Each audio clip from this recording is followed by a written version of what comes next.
اور جب تمہارے لڑکے بالغ ہو جائیں تو ان کو بھی اسی طرح اجازت لینی چاہیے جس طرح ان سے اگلے یعنی بڑے آدمی اجازت حاصل کرتے رہے ہیں۔ اس طرح اللہ تم سے اپنی آیتیں کھول کھول کر بیان فرماتا ہے، اور اللہ جاننے والا ہے، حکمت والا ہے۔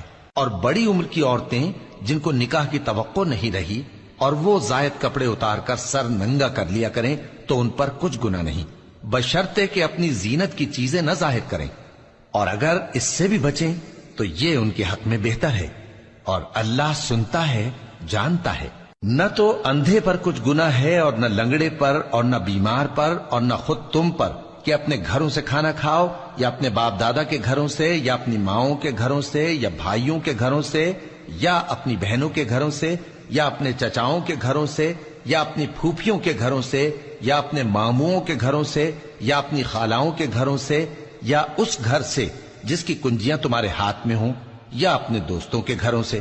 اور اس کا بھی تم پر کچھ گناہ نہیں کہ سب مل کر کھانا کھاؤ یا جدا جدا۔ پھر جب گھروں میں جایا کرو تو اپنے گھر والوں کو سلام کیا کرو، یہ اللہ کی طرف سے مبارک اور پاکیزہ تحفہ ہے۔ اس طرح اللہ اپنی آیتیں کھول کھول کر بیان فرماتا ہے تاکہ تم سمجھو۔ مومن تو وہ ہیں جو اللہ پر اور اس کے رسول پر ایمان لائے، اور جب کبھی ایسے کام کے لیے جو جمع ہو کر کرنے کا ہو پیغمبر کے پاس جمع ہوں تو ان سے اجازت لیے بغیر چلے نہیں جاتے۔ اے پیغمبر، جو لوگ تم سے اجازت حاصل کرتے ہیں وہی اللہ پر اور اس کے رسول پر ایمان رکھتے ہیں۔ سو جب یہ لوگ تم سے کسی کام کے لیے اجازت مانگا کریں تو ان میں سے جسے چاہا کرو اجازت دے دیا کرو، اور ان کے لیے اللہ سے بخشش مانگا کرو، کچھ شک نہیں کہ اللہ بخشنے والا ہے، مہربان ہے۔ مومنو، پیغمبر کے پکارنے کو ایسا خیال نہ کرنا جیسا تم آپس میں ایک دوسرے کو پکارتے ہو۔ بے شک اللہ کو وہ لوگ معلوم ہیں جو تم میں سے آنکھ بچا کر کھسک جاتے ہیں۔ تو جو لوگ ان کے حکم کی مخالفت کرتے ہیں ان کو ڈرنا چاہیے کہ ایسا نہ ہو کہ ان پر کوئی آفت پڑ جائے یا تکلیف دینے والا عذاب نازل ہو۔